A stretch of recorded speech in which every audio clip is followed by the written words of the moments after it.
Elizabeth Cepeda Gonzalez, Kim Hawk, Sandra Gail Patterson, and Mark Sterrick.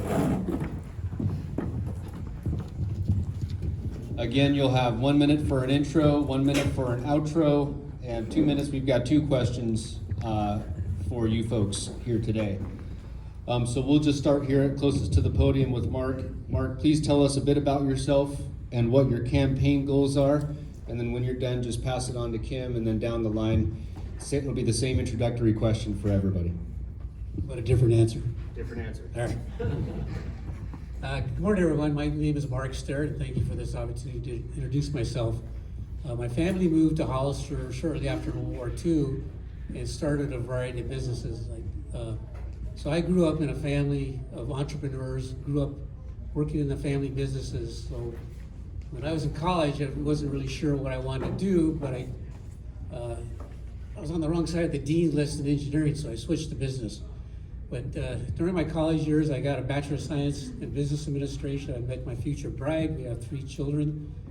My brother and I started our construction business, I'll do the math, 49 years ago in Hollister.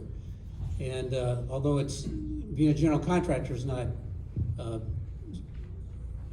it's not the most, it's not rocket science. But fortunately for me, I don't see any rocket science up here. But it is a great field of management. And as anybody in business knows, if you don't learn to manage things, you're gone. And I think my management skills will be, thank you, bad time skills. Same question, Kim. Tell us about yourself and your campaign goals. My name is Kim Hawk, and I was born and raised in Hollister. My family's been here for over 100 years. I worked for San Benito County for 36 plus years, and in several departments such as Health and Human Services, Clerk, Auditor, Recorder, Clerk of the Board of Supervisors, Public Works, and Elections. And I retired in 2011 and continued working for elections for another 10 years. My campaign goals are to bring transparency to the board, and I feel my experience and knowledge with the county will be helpful. There's a lot of issues that need to be addressed, but we need to have a good working relationship with the city and the other agencies in the county. Thank you.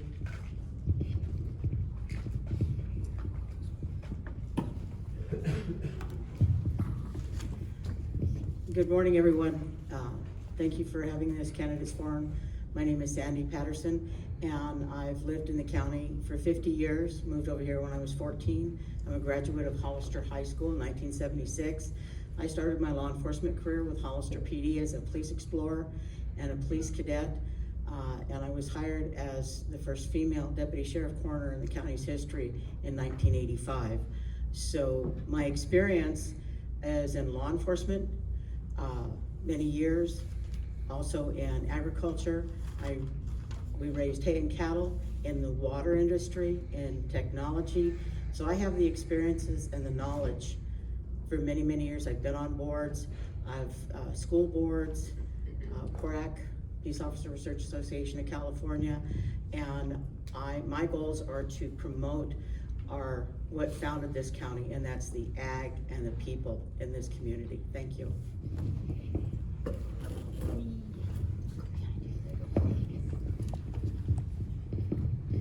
Good morning, buenos dias. My name is Elizabeth Cepeda Gonzalez, and I was raised by you all in my community. I lived in Hollister, I grew up in Hollister. It was through my teachers in my community that I grew up in my community, and now I'm willing to serve my community. Some of the basic goals that I have, and I say basic because there's a lot of goals, talking to my constituents, infrastructure, the roads. I grew up in McCloskey. That road has never been fixed since I lived there. The blue valve, the water, our ranchers are hurting. I also believe that living in the 5th largest economy in the world, we should not be struggling with housing, infrastructure, and many others. And I got the 30 seconds, so thank you for having me here this morning.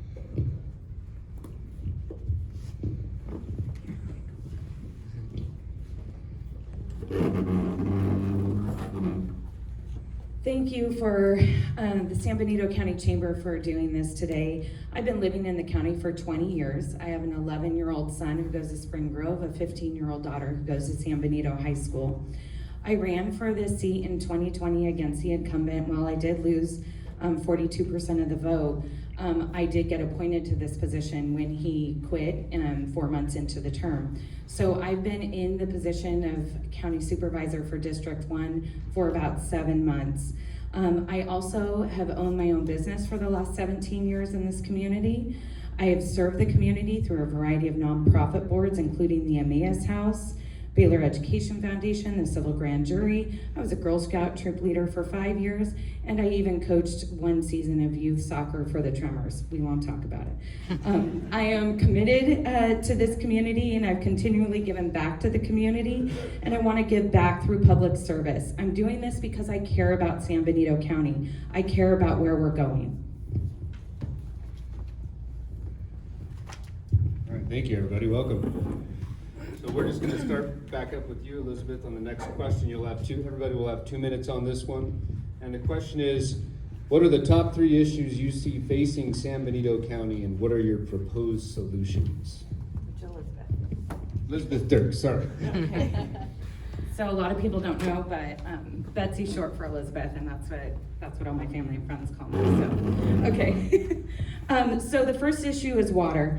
Our long-term storage needs, especially for District 1. So as a supervisor, the best way I can address this is number 1, through supporting the ag community by making sure that they have information. Number 2, advocating for the water district and the ag community at the state level and with Santa Clara County regarding the Pacheco Pass project, reservoir project. And continuing to educate myself and look at what other counties are doing so that we are all working together to make sure that we're addressing the long-term water solutions that we currently face, considering the climate crisis that we're facing. Number 2, infrastructure. So this is one of my primary goals to address, and it's actually the number 1 goal of all the city and supervisors as well. Our growth has outstripped our infrastructure, and we're now looking at ways to fund and then address getting them fixed in a systematic way. We've begun this process, and it looks like we're about to secure $12 million to get started. We just had a budget meeting on Tuesday where we were able to prioritize different road issues. So together between the 5 of us and recommendations of the staff, we were able to move Fairview up to get completely redone in the next year to 2 years. Shore Road, Fraser Lake, because they are main arteries now with the current traffic and commuting. And in addition, we're going to be working on the Fallon Fairview intersection, which is really important to District 1. Myself and Supervisor Kosmicki, and along with all the other board, also supported in moving that forward as well. And as they say, all roads lead to home, and this brings us to our housing issue. So we're currently in our 6th RHNA cycle. That's the Regional Housing Needs Assessment that was handed down from the state. COG, our Council of Governments, has pushed back on the 5,000 plus home allocation along with the entire Board of Supervisors, including myself. We also wrote a letter to push back on the state. We may be without options depending on how the state responds, and they will have the ability to withhold certain funding if we don't meet those housing allocations. We do need affordable housing as well in this county. And while it might be nice to promise no growth, I'm not sure how realistic that is. Thank you. You got your cardio workout yesterday. All right, Elizabeth, you're next. 2 minutes. What are the top 3 issues you see facing San Benito County, and what solutions do you propose? Thank you. Well, the top 3, there's plenty of them, but the top 3 would be the roads. Just speaking to my constituents, roads has become number 1 in my list. I see a lot of our community who's commuting in and out, and that is definitely something that we need to invest on. We need to make sure we're addressing the highways. We need to make sure that we're bringing in addressing the blue valve water issue, that we have significant restoration for also our economic development. Our economic development is not being addressed. We're building homes, yet the infrastructure is not there. Even the new homeowners who are in Hollister now, which we welcome them, are having issues now. Traffic, education. Education is also one of my biggest priorities. So if we don't have education, we're not addressing the growth, we're not addressing our schools, then what are we really doing?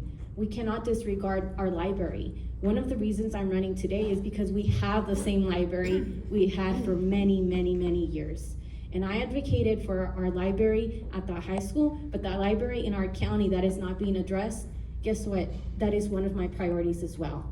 Roads, water, the library, infrastructure, and I could go on and on.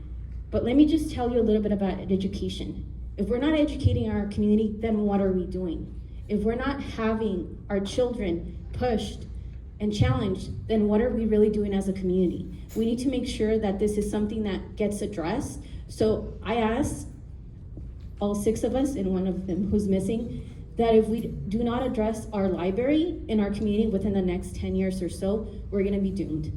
We really need to address that issue. Thank you. Thank you. Sandra, do you remember the question? Yes. All right. It's all you. Thank you.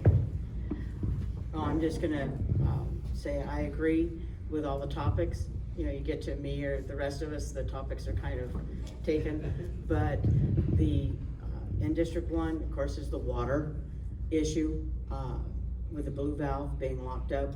And it is locked up in several areas in District 4, but it's not locked up for Ridgemark or Stonegate. My solution would be, let's not lock it all up, but have an allocation so everybody gets water, because there's some people that don't have wells in District 1, and you're taking water away from them where they can't survive with their businesses. And there are small businesses in District 1. Also the roads. We need better structuring of who we bring in to fix the roads. My dad was an operating engineer. I've built roads. And the mile section from Rosa Morada down is already starting to separate because the asphalt wasn't done properly. And you're not gonna just use 2 companies, which the county historically has done. You do 3 bids. You don't do 2. So why are we still using the same companies that aren't doing the work properly? They're not doing the roads. I've watched them.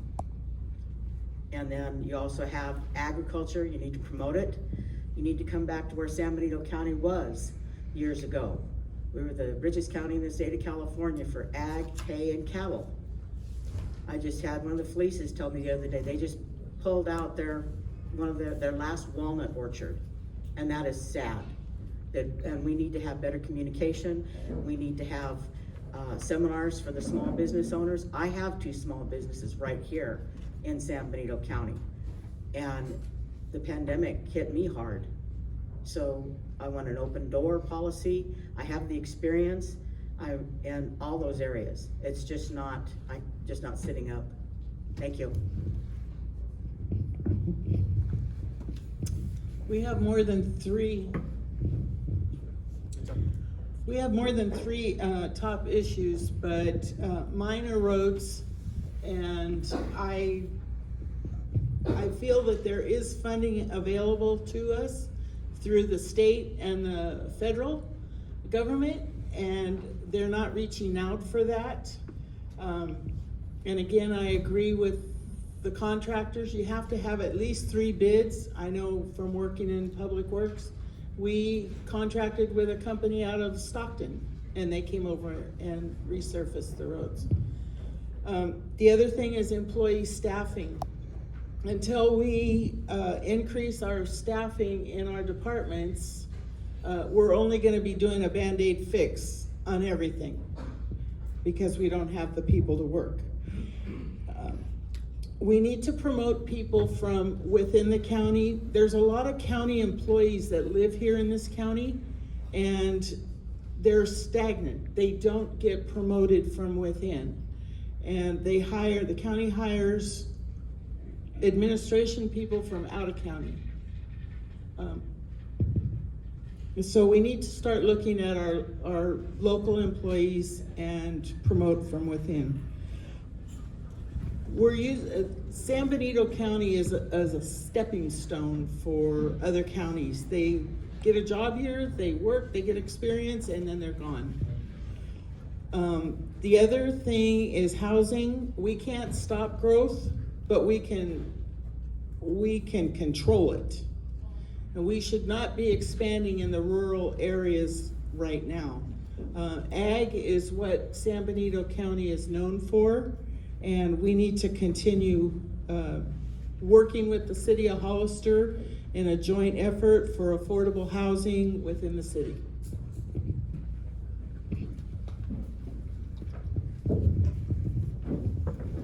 Should I hate myself? No, don't do that. Well, the good news is for every problem, there's a solution, but it takes the right management team to do that. And I've spent my entire life solving problems. The roads are a mess, crime is on the rise, and the homeless have found a new home. What an issue that affects a lot of people in business is the homeless issue, so I'll address that a little bit. If this doesn't scare you, I don't know what will, but not my governor, but Governor Newsom, he said that he only spent $50 million last year of, he didn't say taxpayer, but it's taxpayer money. But this year, he's going to spend $500 million in taxpayer money in order to solve the problem. He actually calls that he's going to invest in the homeless.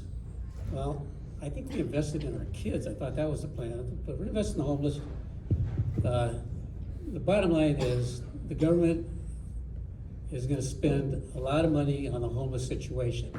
It's been a problem for businesses. They have to contend with, the carts going down, parking in front of their businesses and disrupting things like that. But we need to have, when this money flows into the county to work on this homeless issue, we need to have people in there that can do it and do it correctly. We're a compassionate society. We want to take care of these people. They need help, and we need to be the ones that can do that. Thank you. All right, thank you, everybody. We're going to start in the middle with Sandra since she's worried about all the the good topics being taken at the end. Thank you. Next question, you'll have 2 minutes. How will you work to support and encourage local businesses to expand as well as attract new businesses to San Benito County? See what happens when you open your mouth? What I do to help with the small businesses is I'd go out and I'd visit with them, and we'd do seminars. We'd help them. What do you need? And ask that question. How can we help you? There's grants out there. There's people out there. There's experienced people that can help, and we need not to price them out of their areas. And that's what's happening. How many small businesses have left San Benito County because of being priced out for square footage in a business? That's why we're getting so many residential businesses. So I'd want to visit them. What do you need? Ask me the questions. I'm open-minded, and you can approach me with anything. And encourage local. This is San Benito County. We're a grassroots county. We're a small community, but we want you here. We want to keep you here. And that's the problem, is everybody moves because of more pay someplace else. When I came out of the police academy, I came back to San Benito County because I love this county. I wasn't born and raised here, but I've been here 50 years. And that's what I did when I was 4-H council president, is I went to the different clubs. What do you need? How can I help? And that never been done before. I ran the 4-H farm, and I know about water. It was almost non-existent.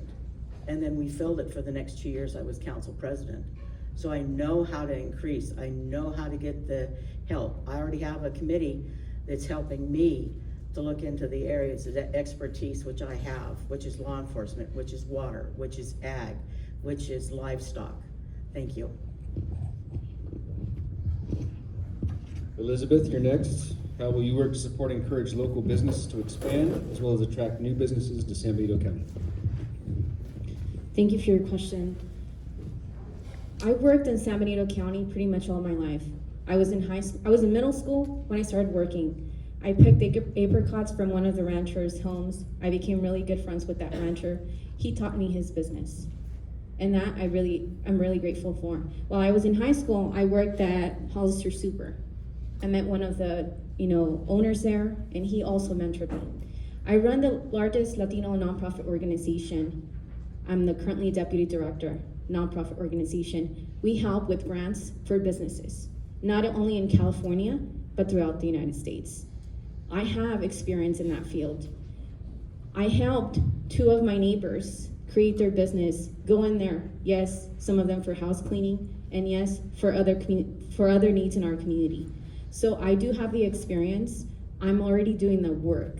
So if you're asking me what am I gonna do, I'm gonna continue doing that work. I'm gonna continue promoting the needs, for not only for the housing, also for representation of our community.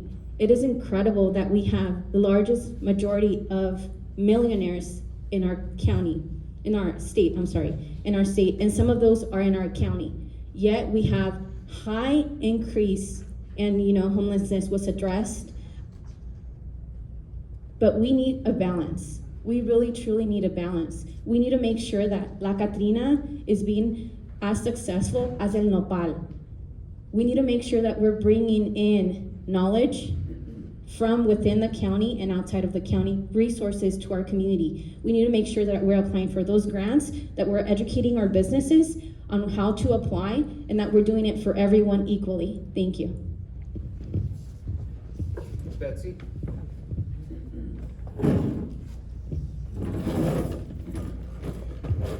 Okay, so the first thing we need to do is make sure that we have the framework for commercial and industrial growth in this county. We need to diversify our revenue in the county because right now all of our eggs are in the property tax basket. A couple months ago at a supervisor meeting, we were talking about the new economic development committee that we've established, and I really put my foot down about making sure that we have the business community represented on that actual committee. And I said from the dais, the hill that I will die on is the hill of economic development because I understand how important revenue is for this county.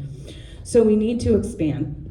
And we need to expand our sales tax revenue, and hopefully we can expand the tourism piece as well. I know the chamber is working really hard on coming up with ways and solutions to do that and put that together. In addition, we need to be able to make sure that we encourage growth and prosperity of the existing businesses in this county. It's amazing to me the different kinds of businesses that we have here and the impacts of our products, not just on our local community, but on a national level as well.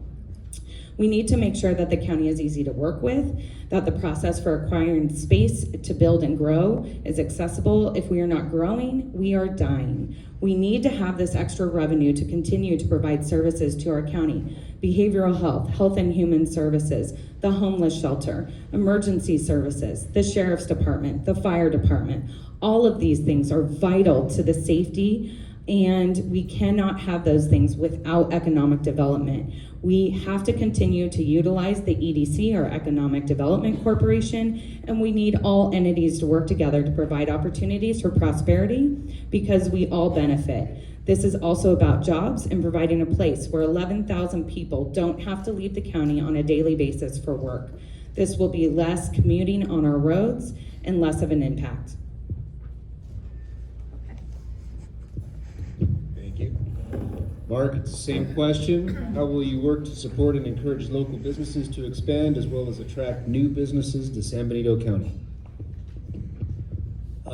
Last time I misread my time card, so Paul says I can take back a couple of minutes. Anyhow,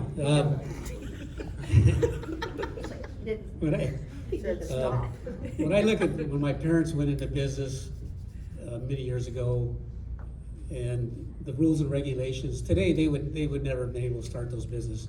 Just a few years that I've been involved in business, I've seen regulations go from mildly annoying to completely disruptive and restrictive, where you have totally penalized anybody trying to go into business. It's a miracle that they ever are able to start their businesses. But with that in mind, what I think we need to do is I'm in favor of anything that generates business. Generate business Small business in general is the lifeblood of our country and of our economy.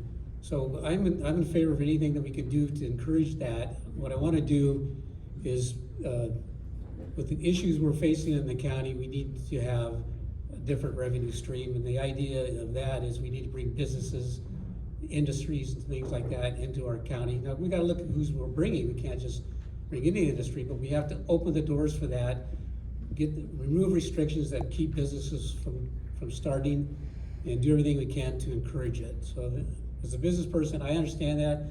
I would be your advocate and help you in any way you need to do that. A quick note on the water issue though. If you look at the Priscone Pines, California's drought is nothing new. But if you have people in there that believe that climate change is the problem, it's not.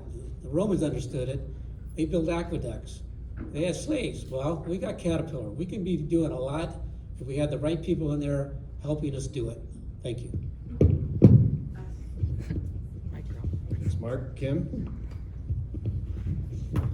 I totally support and encourage local businesses to expand, to hire more local people. And I know that if you drive downtown, there's a lot of hiring going on in the businesses that we have currently. But we need to get these people working here so they're not commuting out of town for an hour or an hour and a half to work. We need to find incentives or grants for these current businesses and encourage new businesses to come to San Benito County. We need to increase our tax base, and we can't do that without the businesses. There's a lot of industrial areas here that have buildings already there that are empty. We need to find some way to entice these businesses to come to San Benito County to stay.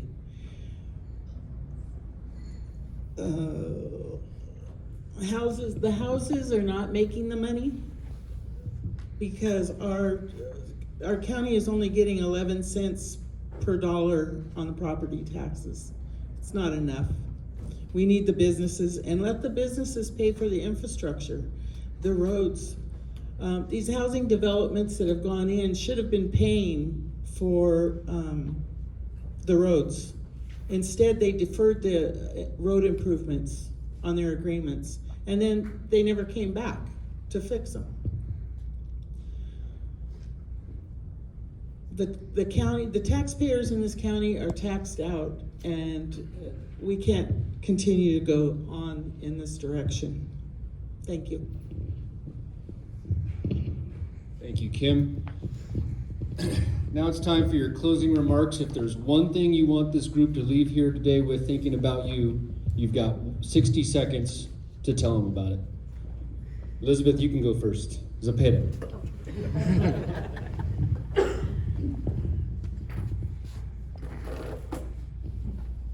Again, my name is Elizabeth Cepeda Gonzalez. I grew up in San Benito County. I was raised by a community.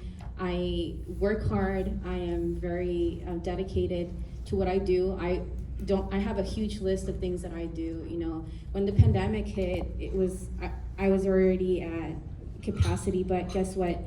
I got up, I got a group of friends, neighbors, and we started addressing the home insecurities, the food insecurities, and also part of that was bringing back to our community, right? So addressing our roads, addressing our infrastructure, addressing things that our community needs, and being able to listen and really understand what the issues are and providing solutions for that. That is me. I do have a vision, and I do ask for your vote. I'd be humbled to have your vote. Vote Elizabeth Cepeda Gonzalez for District 1. Thank you. All right, we're going to go the opposite direction just to make things even more confusing. Sandra, you're next. Again, thank you for having us here. The one thing I want you to take away is I'm a country girl. I'm for the people of San Benito County. I'm for law enforcement. That's been my background since I was 14. We need to take care of our residents here.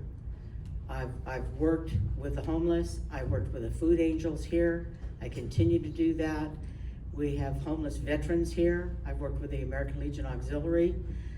my experiences are vast and wide. You can go to my Facebook and it has all of them listed. So I know what the problems are, and I have the experiences and the knowledge in each one of those areas to help this community and help the Board of Supervisors to continue to help our community, because that's what we need to do, and we need to take care of our employees, and we need to get them what they need. IHSS right now is going without health care, and they've been going to the meetings for a year. I've been going to the Board of Supervisors meeting for a year, and they've been asking and begging for help, and it hasn't gotten there, so we need to help them. Thank you, and I appreciate your vote. Kim, you're next.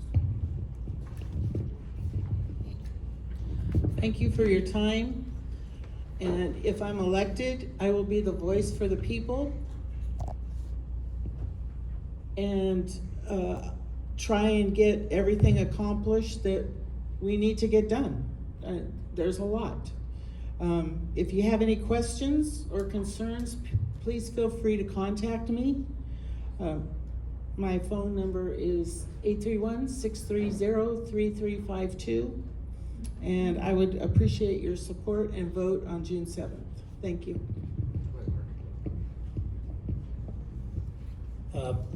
Paul said, actually kind of warned me not to be derogatory, so I gotta cancel my closing statement. But Henry Ford had a saying, and I think it's a good one, is you don't build a reputation on what you're going to do. And those of us in business understand the importance of management. You've got accountability, you've got skin in the game, and that's what I'll bring to the Board of Supervisors. I'm a guy that manages things, has dealt with issues, solving problems his entire life, with full accountability. And so that's my background, that's who I am, and I appreciate your vote. Thank you. Sorry. Lastly, Betsy.